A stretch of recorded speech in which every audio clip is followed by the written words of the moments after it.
Well, hello and welcome to the live update for today, which is Monday, November 16th. Yes, guys, I'm coming to you a day early because this is the only time I could get such a popular guest, Mr. Vincenzo Carrieri-Russo of V&M Bistro up in Wilmington, Delaware. Hello, and he's joined by his daughter, Vincenza. So I got Vincenzo, Vincenza. Vincenza. I'm still working on it. Hello, Brian, and hello to everyone. Yes, thank you. Well, thank you guys so much for joining me today. I've been very interested in your guys' story since actually November last year when you guys were actually featured on the cover. This was primarily actually focused on Vincenzo, on you and your sister Margarita. Yes. And I'll go ahead and show that.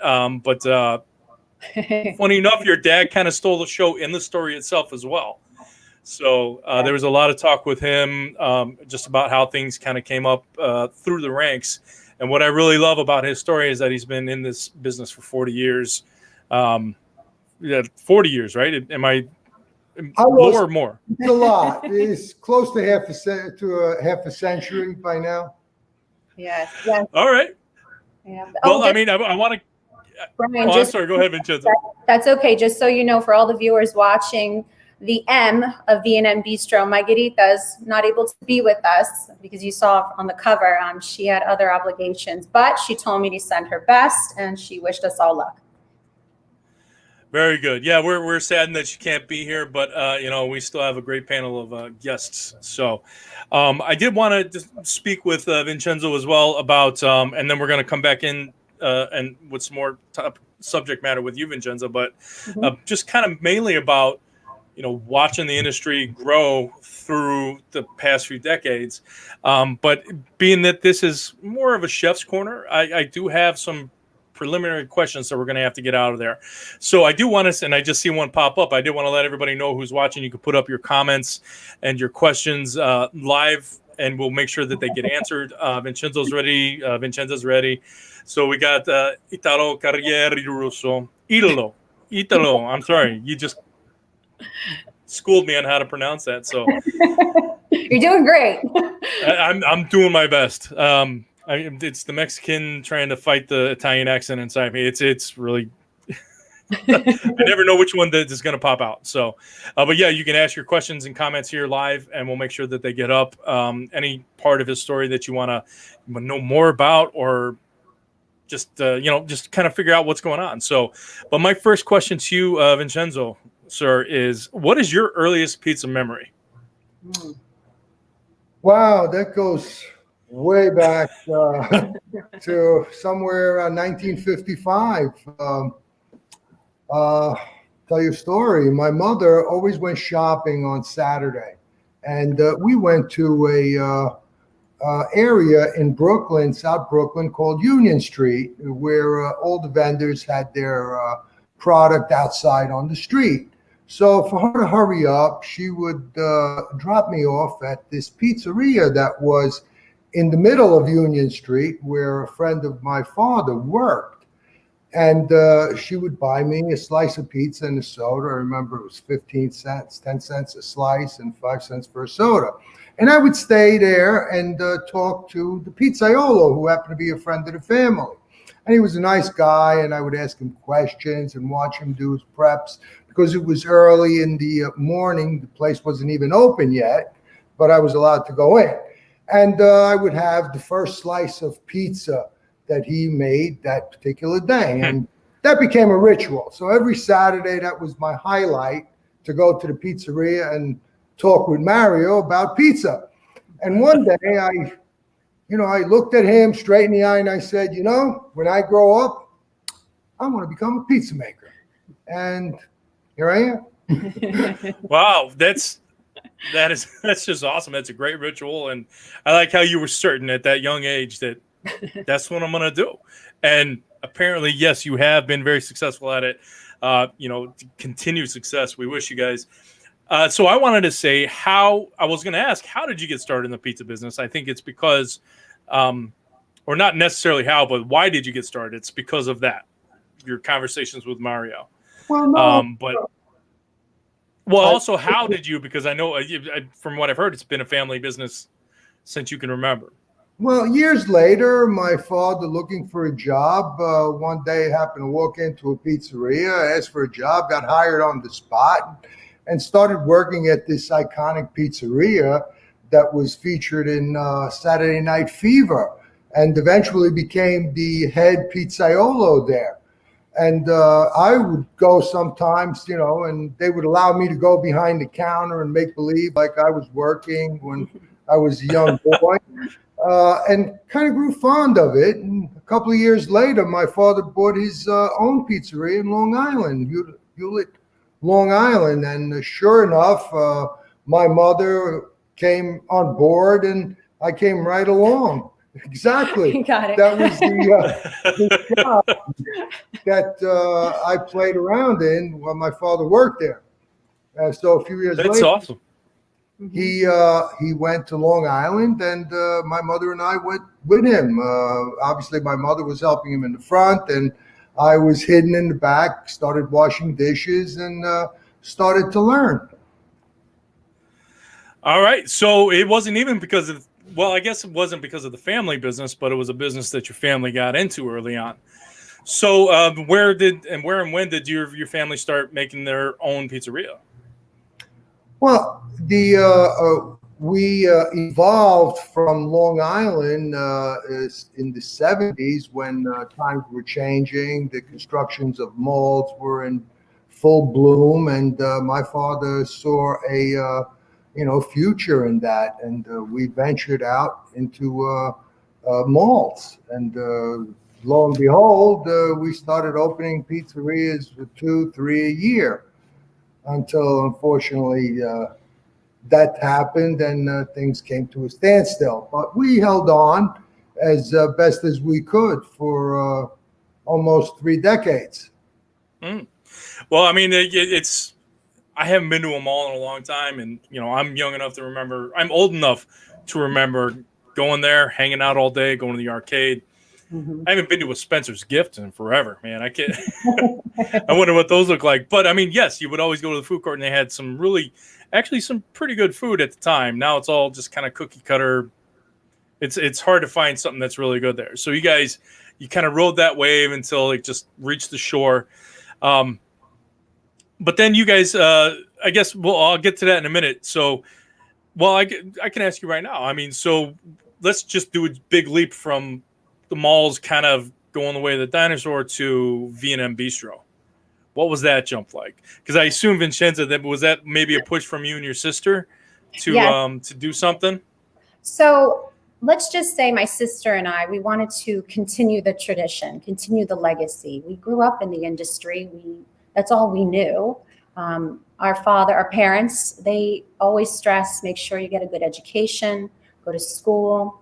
But we were always working at the pizzeria growing up. We were always around it. We were always around Dad making pizzas. So I guess you would say it was only fitting to continue the tradition and opening V&M Bistro. So I wouldn't want it any other way but to have this man by our side. Well, that actually, that's another question that I have, and I think I don't actually have a graphic for that. But I mean, what kind of what are some of the biggest things that you wanted to instill, or what were the main traits and tips and attitudes that you wanted to instill into your daughters as far as opening this restaurant? Well, I wanted to make my daughter business women.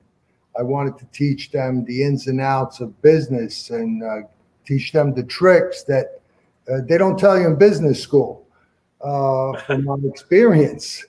And Right. I also wanted to make them a really top-notch bistro along the lines of bistros that you might find in New York City or Los Angeles, and to complement Delaware, because we live here now and we love it. So I wanted to give the Delaware patrons besides a touch of Italy, but also a touch of big city type bistros. Okay, so is in Delaware, I mean, what's the proximity to like New York? From Delaware, well, we're about 100 miles away.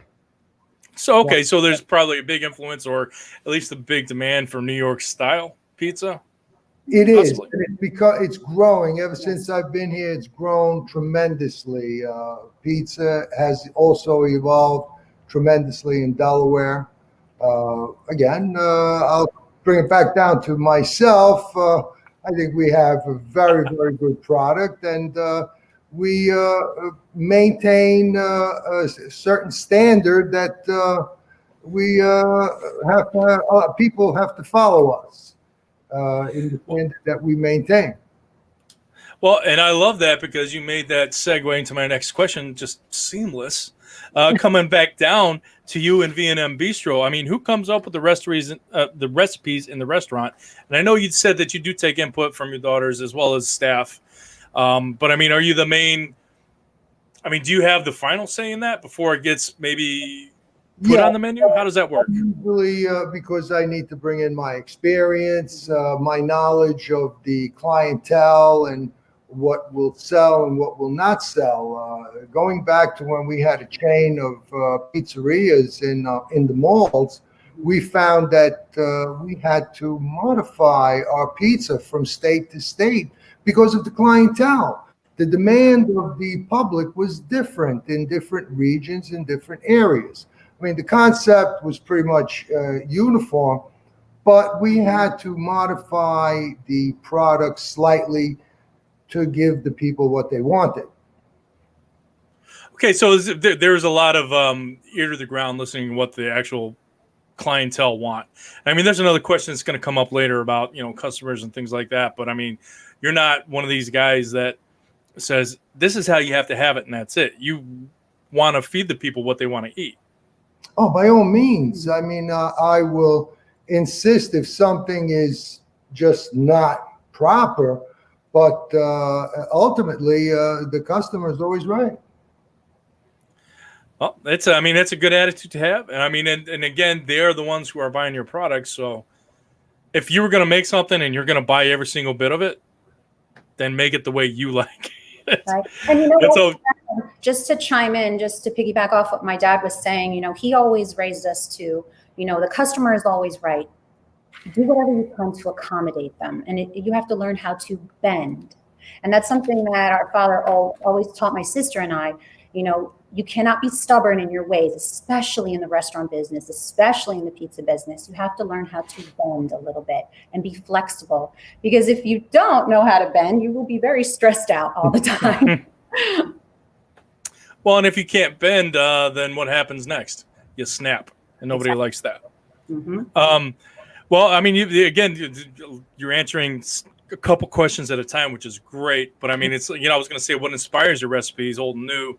I was going to say, do you take customer suggestions? So it sounds like you're getting a lot of market feedback from who you're trying to sell to.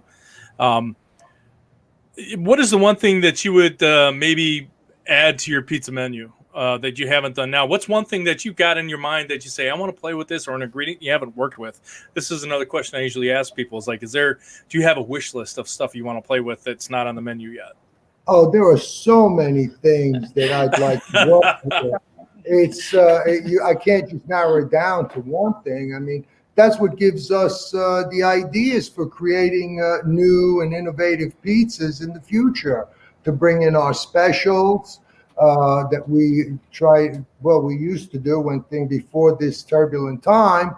We would bring something new every week. And again, you asked about my inspirations. My greatest inspirations is talking to grandmothers. Because they cook with pride and quality. And when they do things, they also have tricks that, again, they don't teach you at culinary school. I think they're calling them life hacks now. No, I love that. You got to go to the source. I mean, the oldest source that you can find as far as how they used to be done. Because I know we're always fine tuning how we do things, but sometimes just the purism of something that's as it was back in the day. You can't beat that. You can't replicate that with newer technology and stuff like that. So if you don't replicate it, at least it's a source of inspiration. So I love to hear that. Now that kind of brings me, I'm jumping all over my questions here, but do you guys do seasonal ingredients? Are they important at V&M Bistro? Because you were saying that you used to do something like a weekly special. You would try something new every week. I mean, is that something that you guys typically do? I don't know if Delaware has seasonal ingredients. Oh God, yes. We're located right next to the mushroom capital of the world, right here. Oh wow. The border. So we get some exceptional mushrooms from time to time, and we do some very exciting dishes with mushrooms, from the standard chicken marsala to pates, and we stuff tortellonis and put very complex sauces. During the fall, when the pumpkins come out, we've experimented with pumpkins. We make a pumpkin pasta, blazing pumpkin soup. And then in the winter time, when it gets towards next to Christmas, we experiment with different kinds of fishes, like bacala from Iceland and menzenkolis. So we do work with seasonal products, and of course, we also buy from our local growers that are out here. Well, that's great. I think it's important. It actually adds a lot of local flair to it. Obviously, it's something that the local people want to eat. So, and always support local. I know I said local about 20 times in 30 seconds. So, Yep, I think I hit my mark. What is one signature dish about your pizzeria that kind of keep people coming back? Do you guys have something on the menu that's just like, that's the one thing that gets ordered the most? Well, our signature dish now during this pandemic has become our Sicilian pizza, which we brought back when we pivoted into a strictly takeout restaurant. And it's been received very well with the public, and that is keeping people coming back at this point. Now, was there I'm wondering, as it might be this. Oh, yep, there you go. Yeah, okay. That's the Sicilian pizza with pepperoni, long hots, mushrooms, and olives, Kalamata olives. It's Kalamatas. Nice. For our viewers that don't know what a Sicilian pizza is, it's an old-fashioned thick crust pizza. It's out of this world. Majority, I would say the most popular style of pizza is a Neapolitan style pizza, which is thin crust. But we always sold pizza at V&M Bistro. We always sold the pizzettes. But when this pandemic started to unfold and we had to reinvent ourselves and turn our entire fancy restaurant into an old school pizzeria overnight, we noticed that, okay, this is a full-blown takeout business. And my dad was the one that saw us pivoting, and he noticed, I know this business. I know this very well. And he says, it's time to bring back the Sicilian pizza. And so then the Sicilian pizza, we brought it back, added to our menu, and it's been a hit.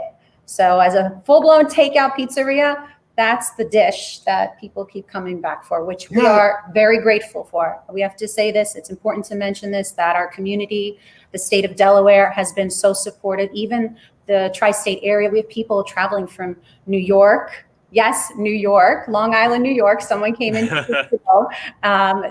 New Jersey, Pennsylvania, Maryland. I mean, we've had people traveling from all over the place to come check out our Sicilian pizza. And that's something that we are forever grateful for, because that's really what's keeping the lights on right now. So, well, and that's another question that I was going to actually, I had actually written it down. Were there many COVID pivots? Because I saw that, I think it was on the website that you guys it's no dine-in right now currently. So, no. I mean, I like how you said that, Vincenzo, I like how you saw the need for this. People want this.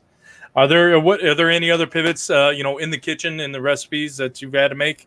Like maybe as far as takeout, or, like take and bake, or, making it last longer, because typically pizza's best served or eaten fresh right away. Yes. So and that's why the Sicilian was a hit, because the Sicilian pizza can hold a lot longer than the Neapolitan pizza. and will stay crispy and crunchy, and reheats exceptionally well in any oven or toaster oven. So that was very wise of us to introduce because of that factor. We also had to modify our menu for takeout, and we had to study what type of dishes will hold well in takeout when people bring it home, and how easily they can reheat them. A lot of dishes were omitted from our menu because we found no matter what we did, they just didn't hold well after a half hour or even in a shorter time, and they wouldn't reheat well, so we omitted them from our menu. Well, yeah, let me ask just real quick, just a brief rundown. What are your restrictions in Delaware right now? Because I know, again, everybody's kind of clamping down again.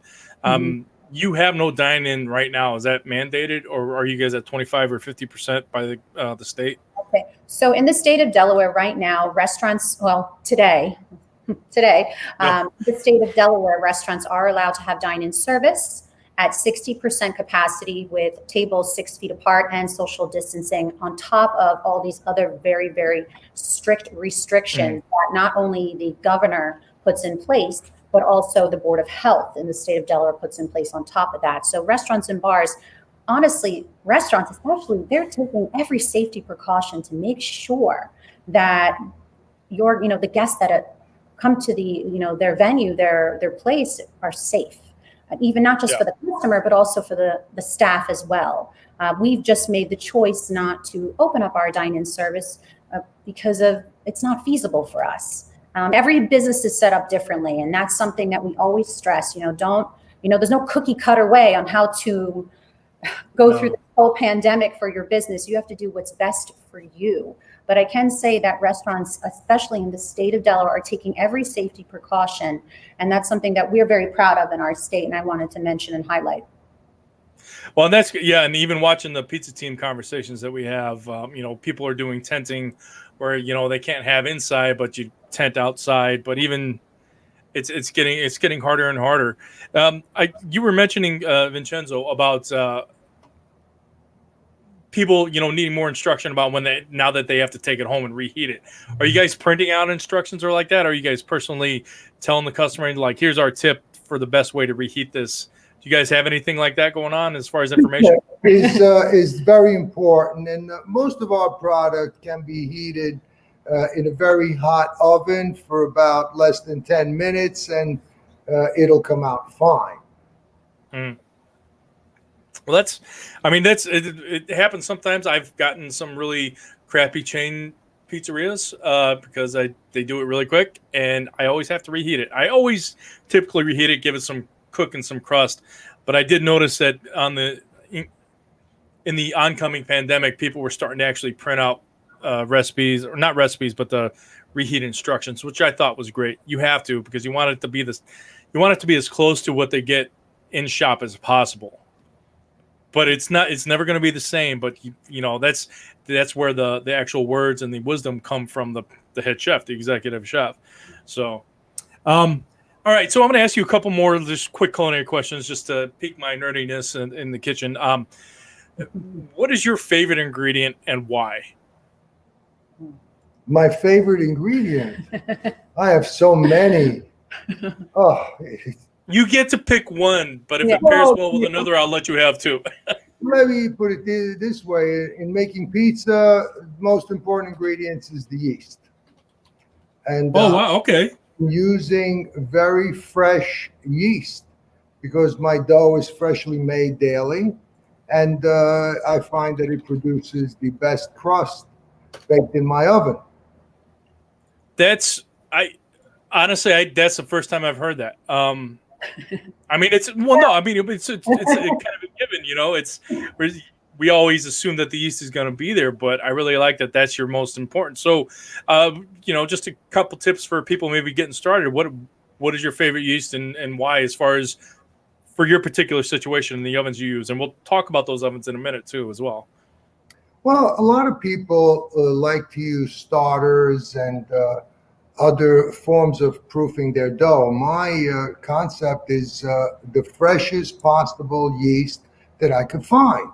And will make a good proof to the dough, and which will create a good taste in the pizza when put with the other seasonings in the dough, which is not that much, because we try to keep it to the original recipe that they invented, my God, maybe a century or more ago.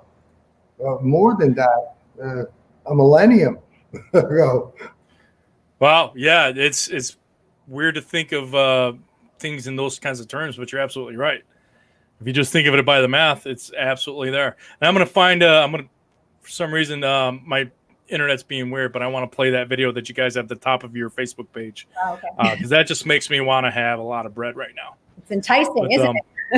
It is. And there you go. That's a lot of marketing right there. I have so many questions I could ask you guys. I got to keep myself focused. Okay. So yeast, that's your favorite ingredient, Vincenzo. What's the one that you like? Nuh-uh. I hate it. If somebody shows up and they just have that ingredient in their sandwich, in their lunchbox, you fire them and you say, don't unfriend them on Facebook. What is one ingredient you would never use? No ifs, ands, or buts. Pine nuts. Pine nuts, really? Pine nuts. No Wow, pine okay. nuts. V&M I'm very sorry to all the pine nut lovers, but you will not find them here. And my reasoning for that is that my wife is tremendously allergic to pine nuts. At the smell of pine nuts roasting can give her such an allergic reaction that I would have to bring her to the hospital. So after having said that, you will not find pine nuts in V&M Bistro. Sorry. Well, I just I couldn't resist, but I mean that's a very good reason. But so I mean that's a big. Typically, it's a big ingredient in pesto. I'm sorry. So you guys have pesto at V&M Bistro. We make pesto with walnuts. Yeah, okay. All right. A selective nut allergy. I like that because they make some good stuff. So, okay. But that's out of like, just so you don't get your wife sick or something like that. Is there one ingredient that you personally just hate that Vincenzo doesn't like? I really can't say. It's I try to work with all ingredients. As a matter of fact, from time to time, I try to infuse ingredients from different types of cuisine into the Italian cuisine and see how it works. And some do work well. But no, I really can't say that there is an ingredient that I do not like. I mean, I myself like pine nuts, but because of the allergy that my wife has, which is so severe, is the reason why we don't have them here. But no, I am a type of person, an individual that will work with any ingredient to produce a dish. Keep in mind, the Culinary is infinite. So yes, I want to use anything possible. Well, no, and you know what? That's a completely acceptable answer. You know, I like it when they say, no, I don't not like anything. I want to give everything a shot. I did want to ask one more question real quick. How often do you guys come up with new recipes for the menu? This kind of went along with my seasonal ingredients question, but are you continually coming up with stuff? Like you said, you were doing it a week before, or like every week before everything kind of went down. Is there something that are those weekly additions? Are they just kind of specials, or how often does something like that get actually added to the menu because of popular demand, I guess? Exactly. Popular demand will add a special to our menu, without a doubt. Again, now with the pandemic, we're not making as many specials as we used to make because we have to test them so intensively and see how they hold up when people take them home. So, but we still are creating new and exciting items from time to time that will hold well in takeout. but not as much as when we were open. When we were open, we were coming up with 1 or 2 a week. Mm-hmm. And some have made it to our menu permanently, again, by the popular demand of the clientele. Yeah, absolutely. And that's the thing.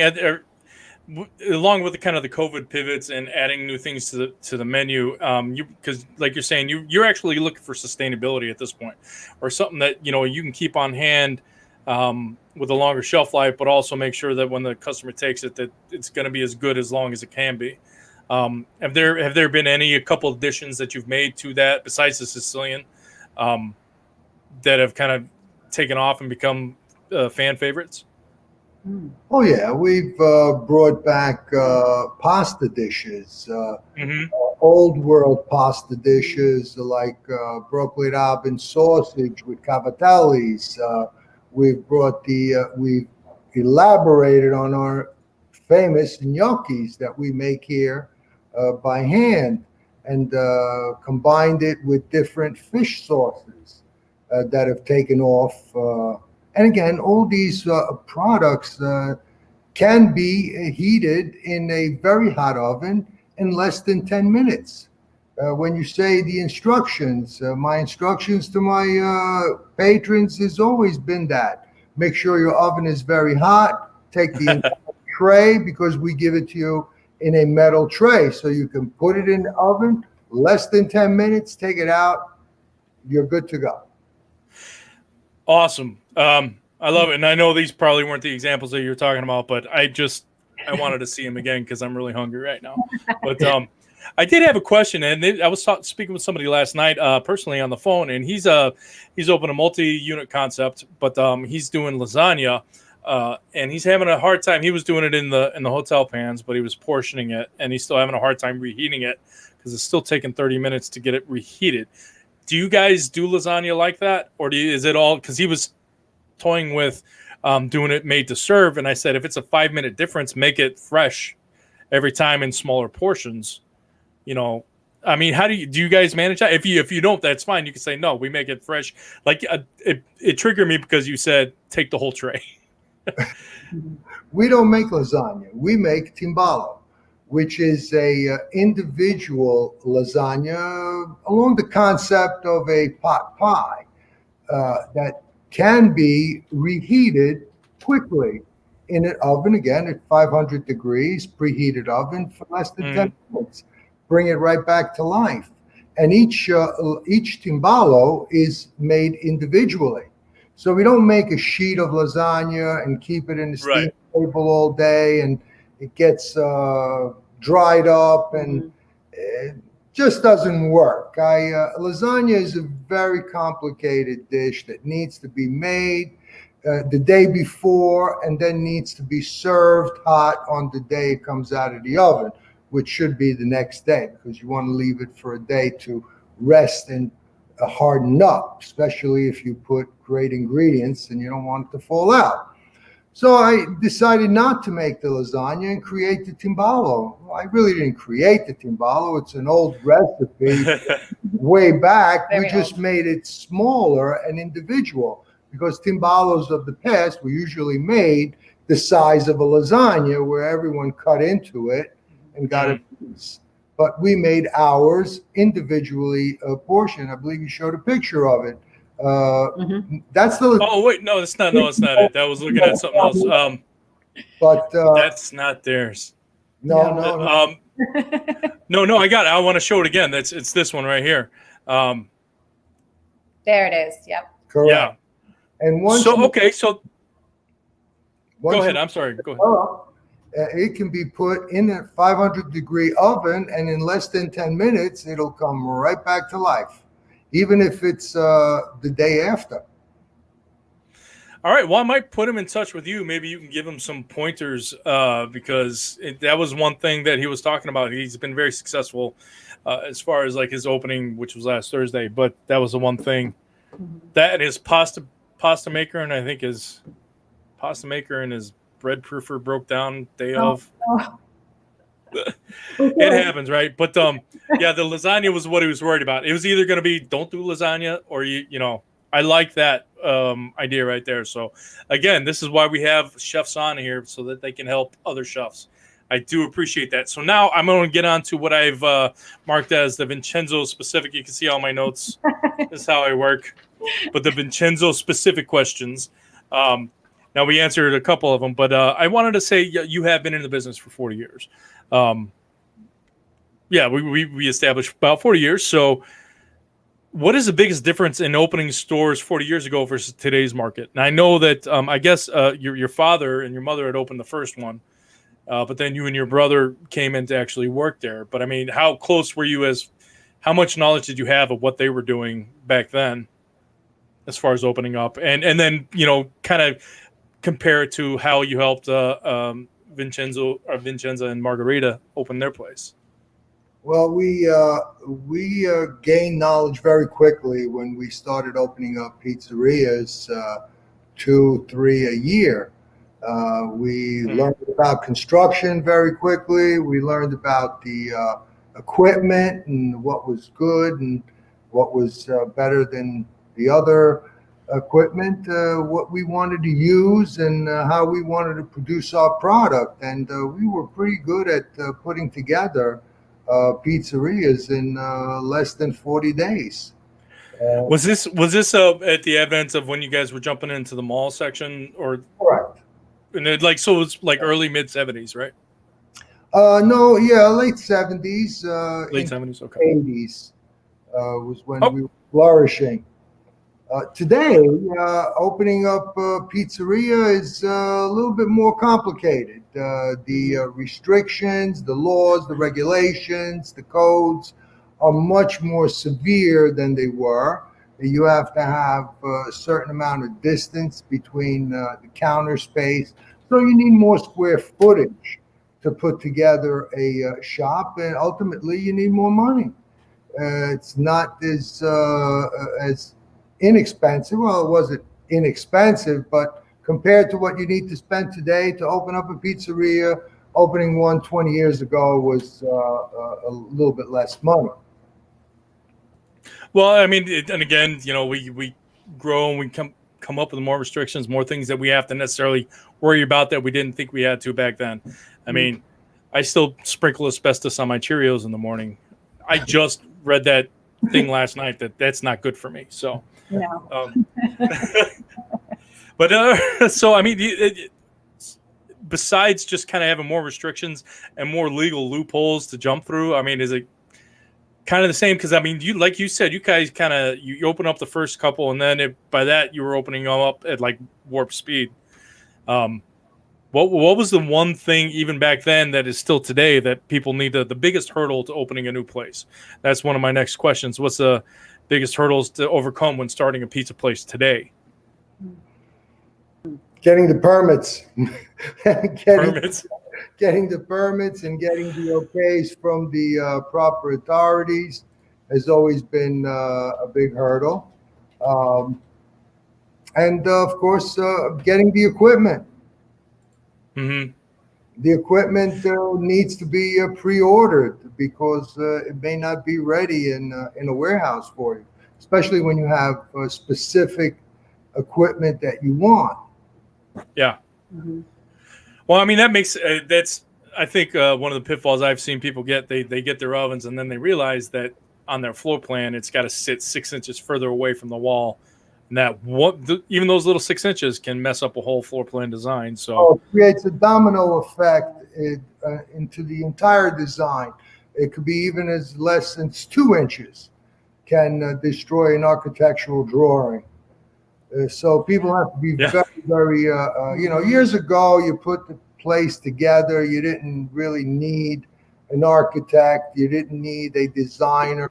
You had the knowledge. You knew what to do. You spoke directly with the contractor and you got it done. Once the permits were all in order, you went on and you constructed the place. Today, you need to bring on board an architect. You need to bring on board an interior designer if you wanted to do a class act. And you need a lot more not intelligent, but a lot more professionalism in the contractors if you want a quality construction. Yeah. Well, hire quality people for quality product. Which is Correct. why people go to V&M Bistro. And speaking of, I wanted to ask Vincenzo, what was some of the best advice that you and your sister got from your dad about opening V&M Bistro? What was the one thing that you said, just the one thing that stuck out that just made all the difference? Well, my sister and I always remind each other of the advice that dad has always given us. And he's always said, consistency is key. Very, very important in this business. And also discipline. You have to stay disciplined every single day. You have to stay consistent every single day. As soon as you start to get lazy, it's like a domino effect. It will start to affect everything in the operation, all the way down to your employees and your staff. So we always stressed, consistency, discipline, always stay organized, and more importantly, clean as you go.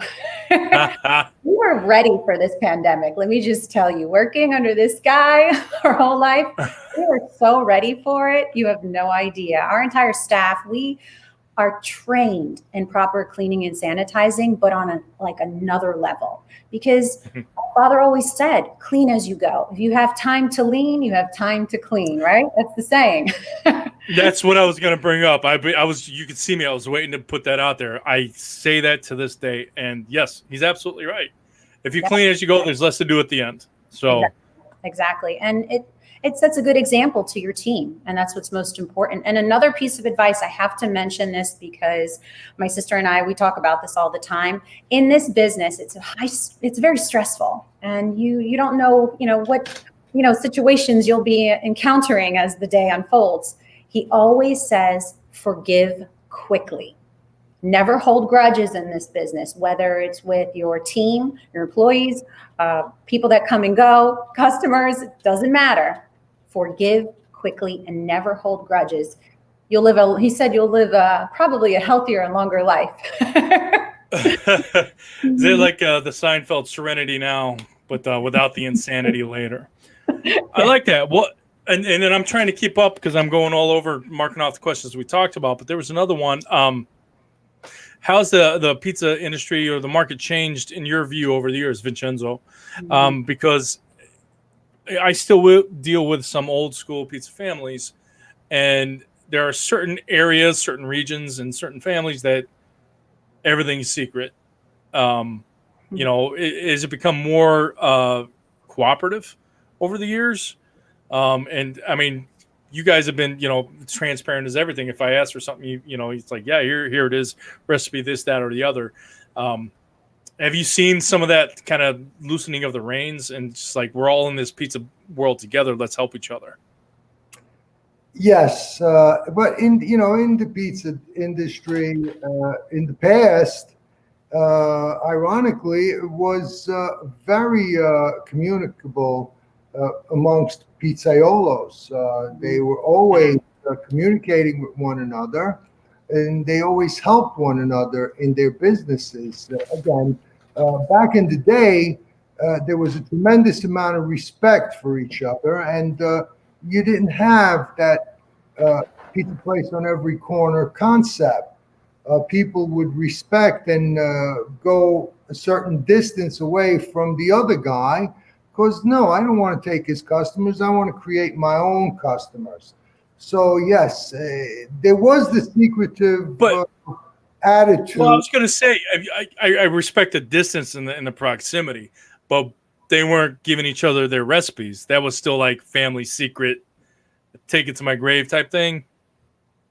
I'm asking. The recipes of the past were uniform.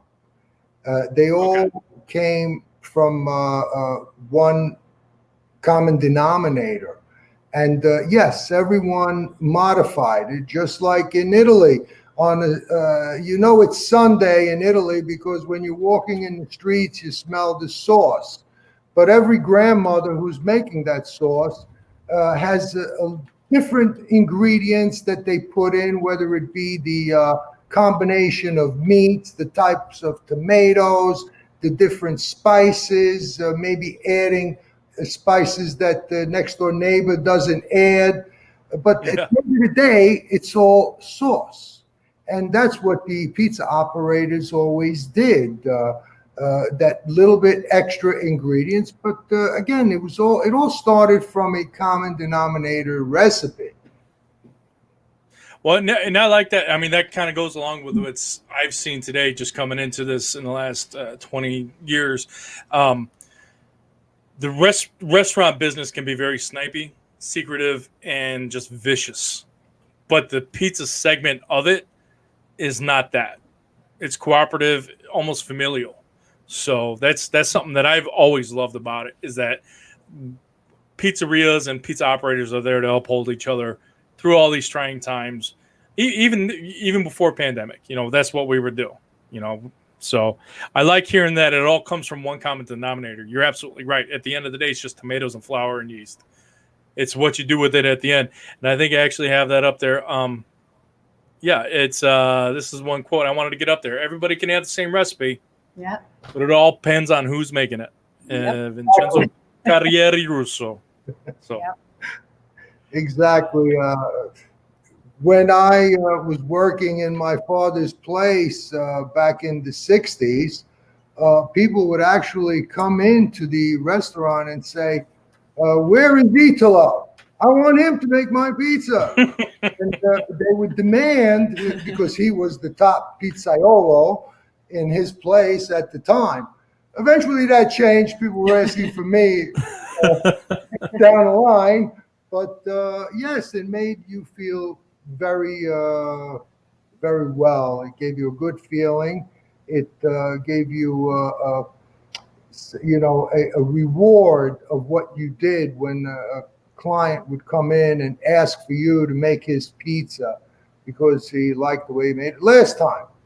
So yes, people that do understand will understand that the person who's making it has a great influence on how the product will eventually come to a finish.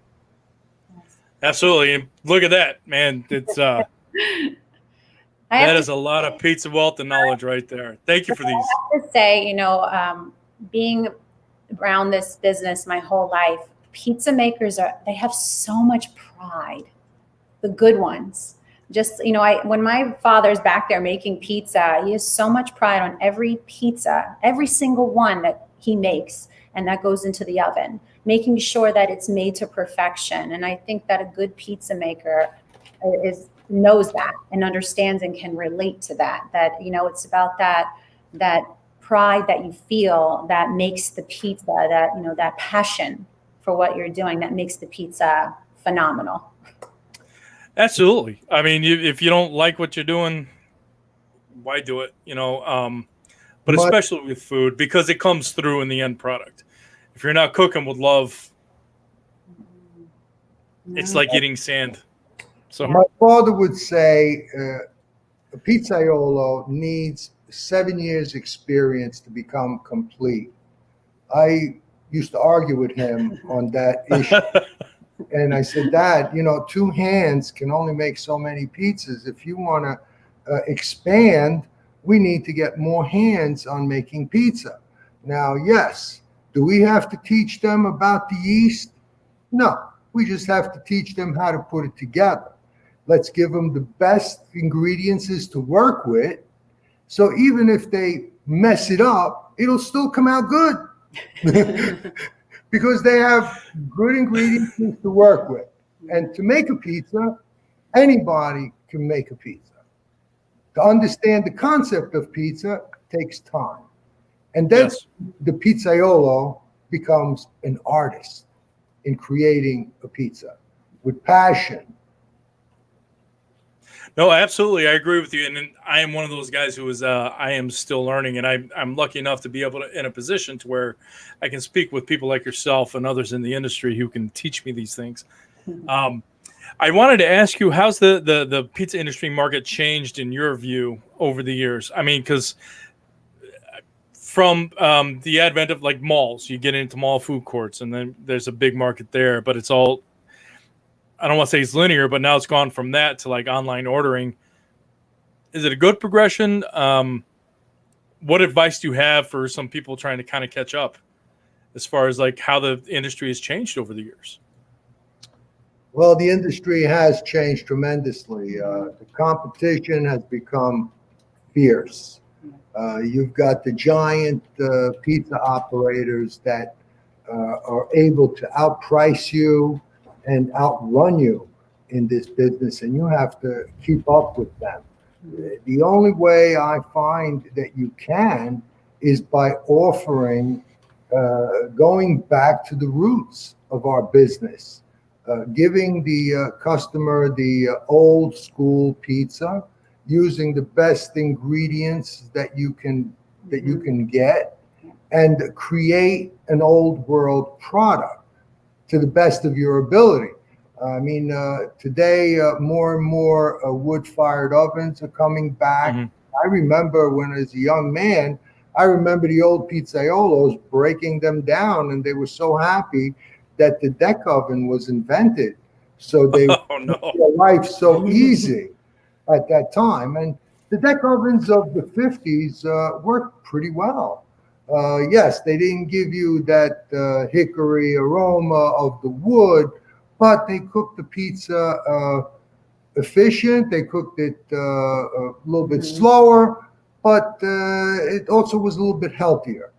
And today, we're going back to the old world.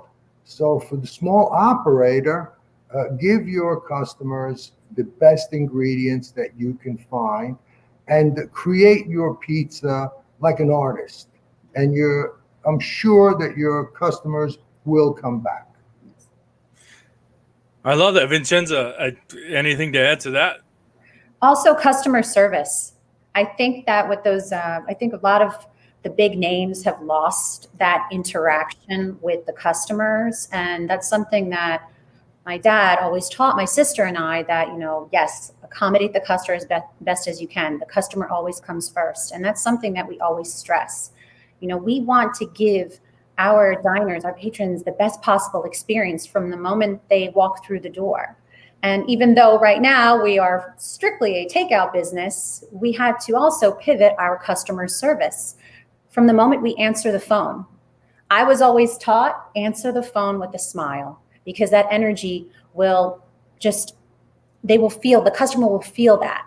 So every time we answer the phone, we make sure we answer the phone with a smile, and we give them the best customer service through the phone. And then once they walk through our door, even though they can only take one step, we have a 1 in and 1 out policy here, just for proper disinfecting and sanitizing in between every customer. Once they take that one step through the door, we greet them with a smile. Hello, how are you? Have a conversation with them. And another some great advice I would give to anybody in the industry is try to remember people's names. I think that's really, really important. Number one. Mm-hmm. Yeah, and it's the worst. That's the one thing I am worst at, is that you go to trade shows and it's always, how you doing? And you look down at their name tag. I remember faces. It's the names that get me, but I'm going to work on that. Point. You don't have to remember the names of people you're giving money to, but the people that are giving money to you, remember their names. I like that. That works on so many levels right there. Mm-hmm. No, it's respectable. I mean, it's just respect. I mean, I would remember customers' names too. You get the families coming in over and over again. Again, they're buying your product. They're putting the money in your bank account so you can put food on your table. Because you can't just cook for yourself all the time. Sometimes you want to go out to a different restaurant, or do you? Do you guys only eat at V&M? Yes, Italian food. Yes. Italian food. Well, I wanted another thing is that Vincenzo, she tells me that you were a very, not secretive, but just kind of a shy person, private, reserved man, I think is what she actually said.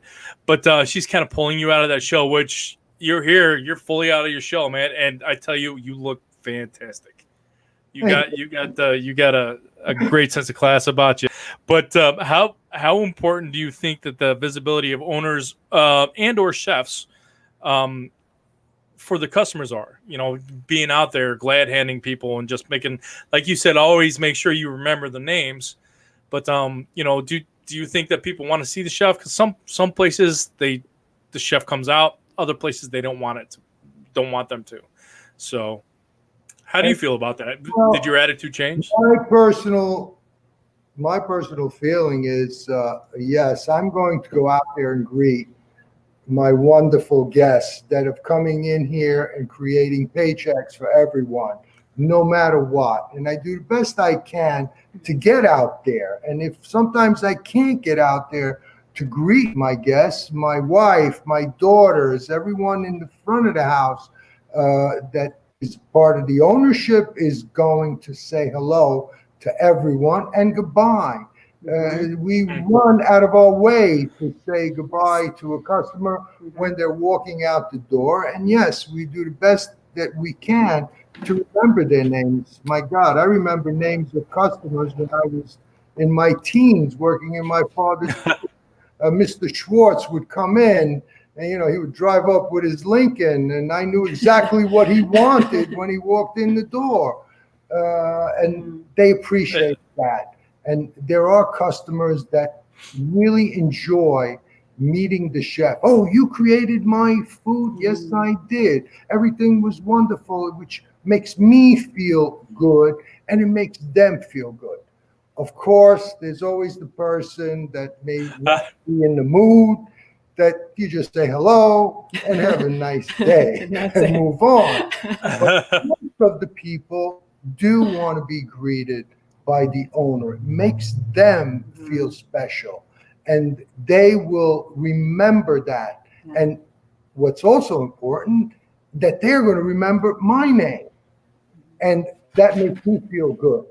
So that's why I got to work on very difficult on remembering their name.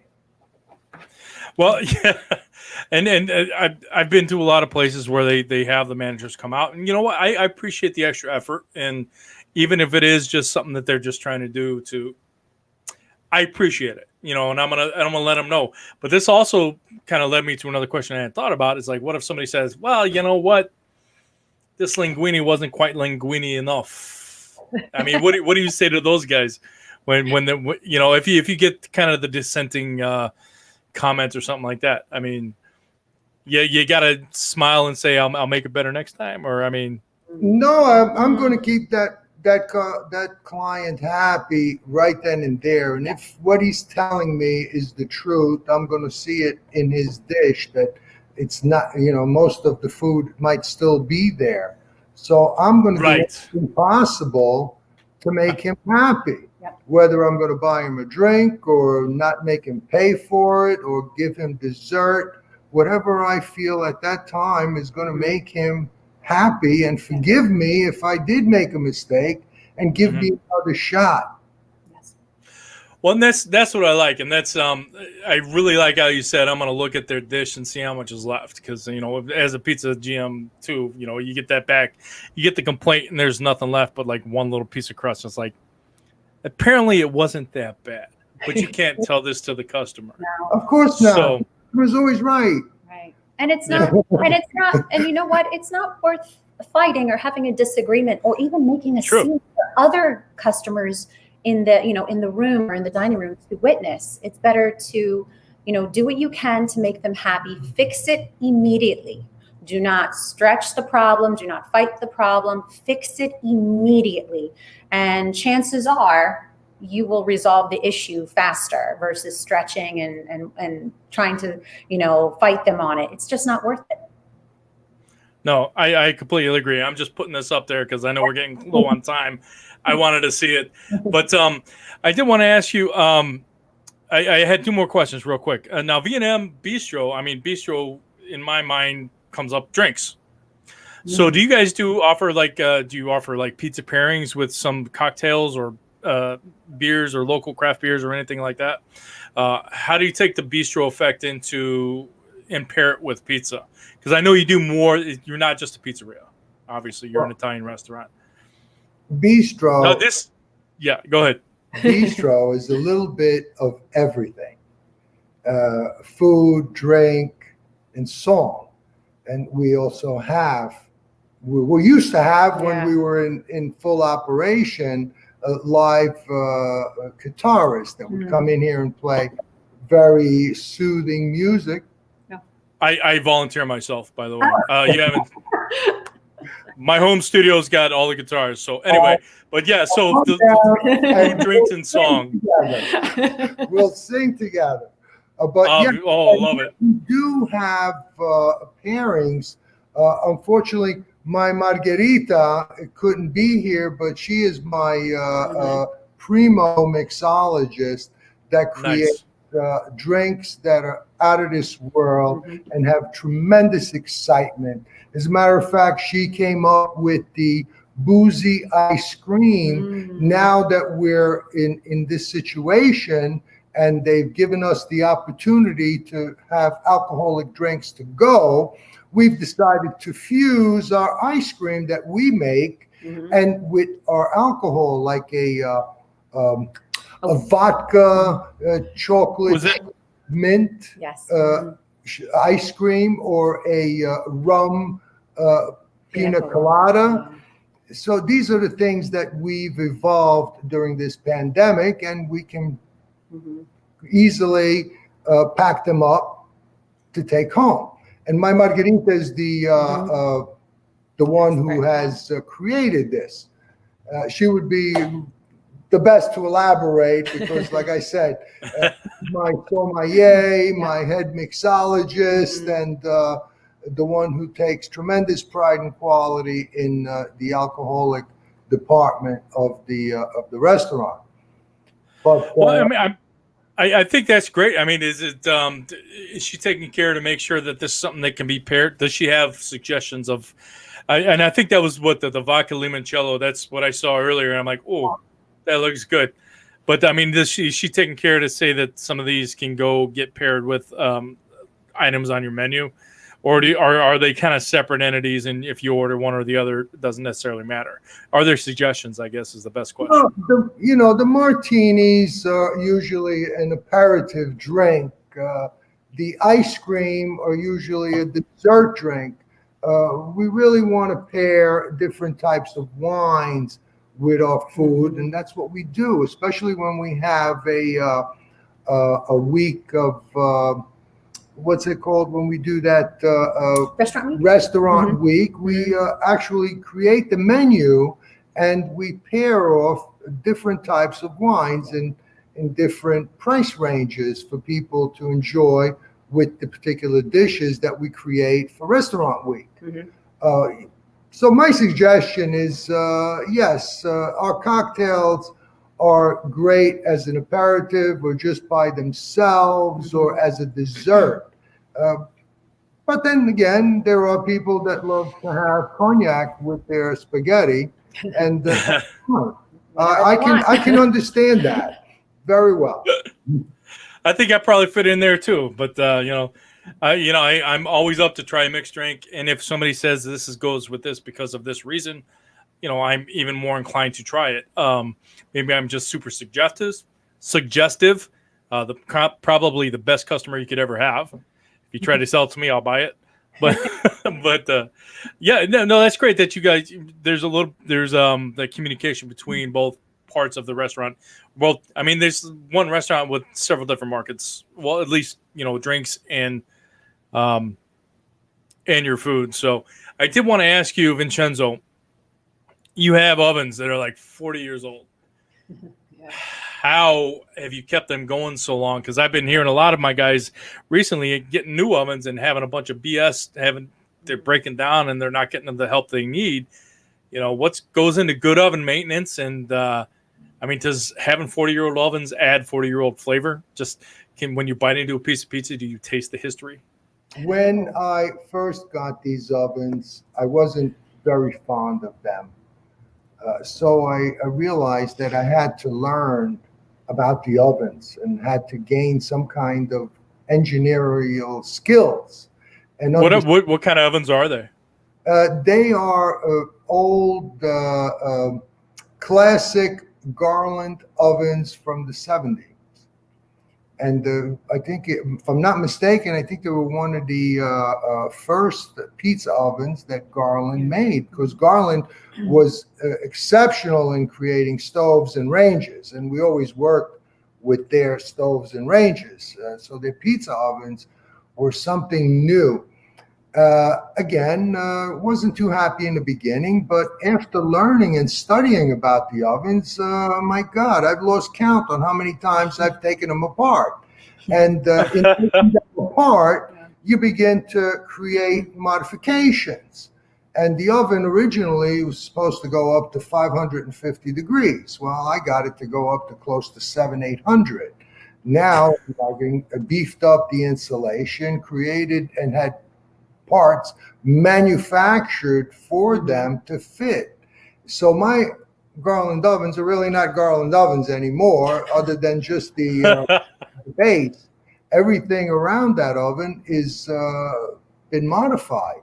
And again, the ovens have been beefed up that now I can cook a pizza in less than 3 minutes in these ovens. And I'm very happy with them. Mm-hmm. And another thing, pizzaiolos get attached to their ovens. He's very attached. And, you know, yes, some of the new ovens today I've seen at shows are magnificent. Some of the ovens made here in America or coming from Europe are top notch.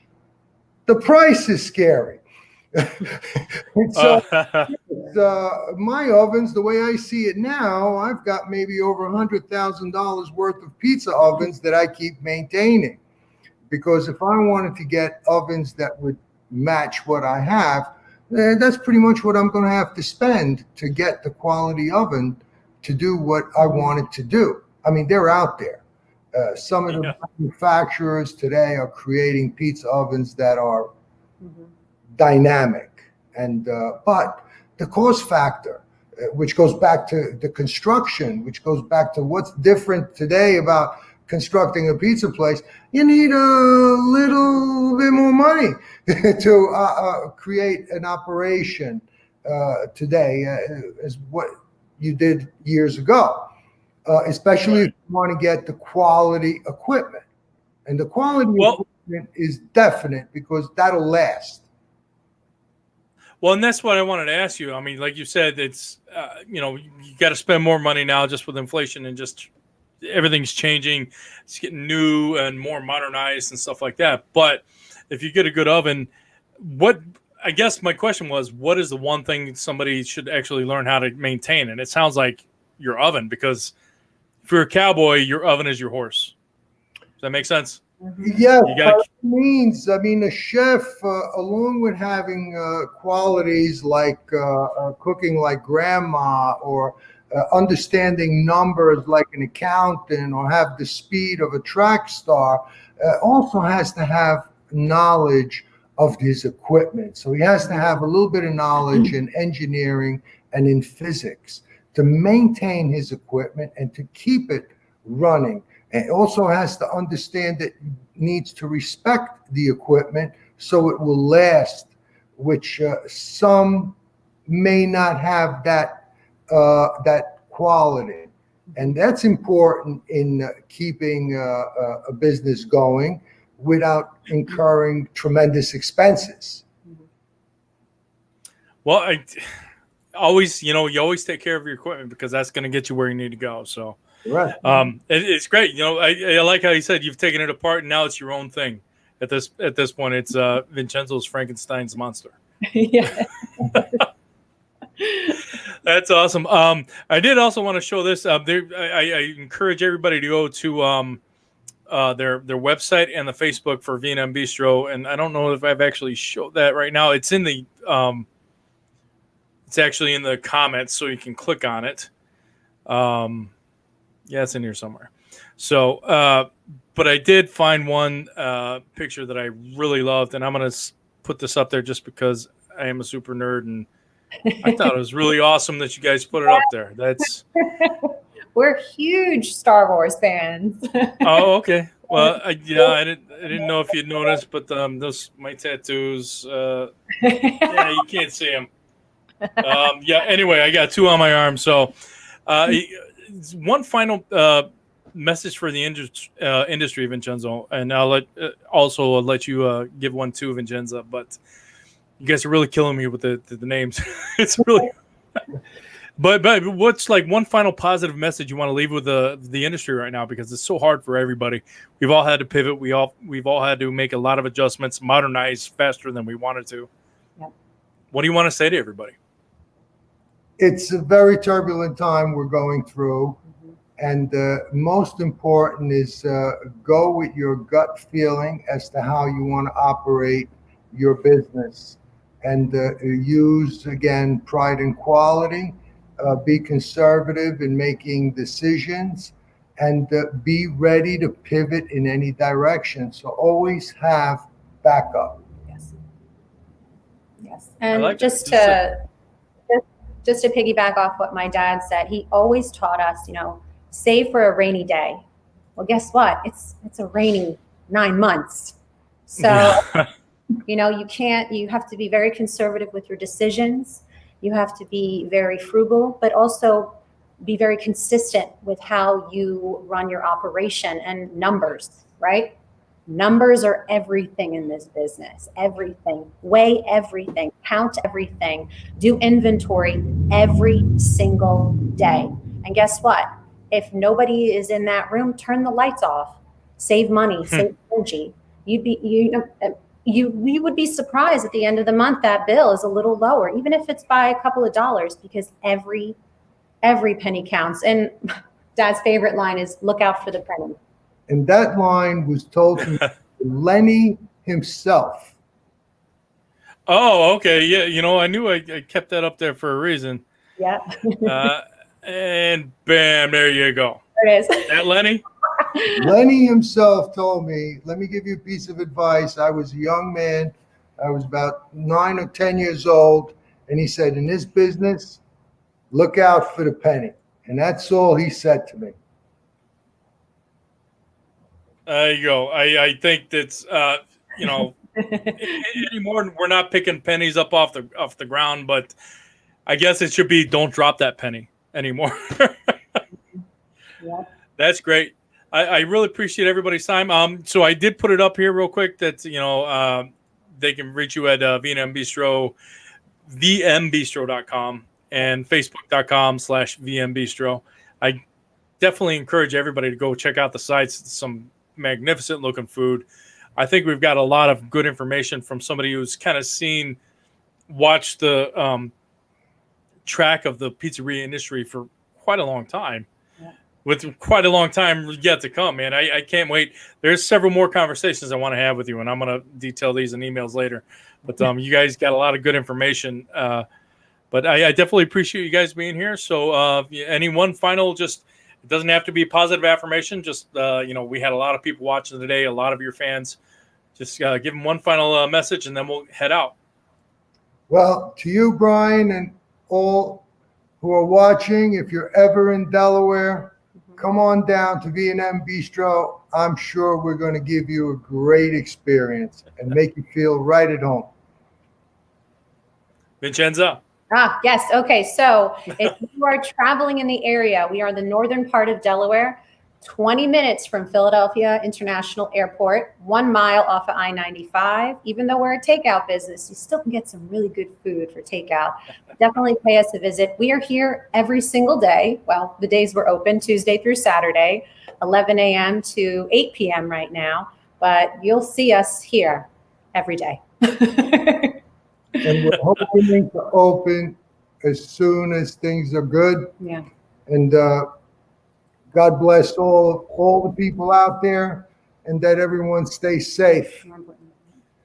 Absolutely. And it's everybody stay safe, stay smart, and stay sane, because if we don't, it's going to take us longer to reopen. And we all want to get back into going out to restaurants, going to movies, doing all this stuff. So Vincenzo Vincenzi, God bless it. I can't even do it. Vincenzo and Vincenza, I'm sorry. Thank you so much for your time today and all the information. I'm sure our audience loves it. I love it. I look forward to more talks with you guys. We'll see you guys next time on PMQ Live Updates. But until then, I'm Brian Hernandez with Vincenzo and Vincenza. Stay saying stay safe and stay sane. That's I right. write these things in tongue twisters. I don't know why I do that. I'm only hindering myself. Thank you. Everybody be safe.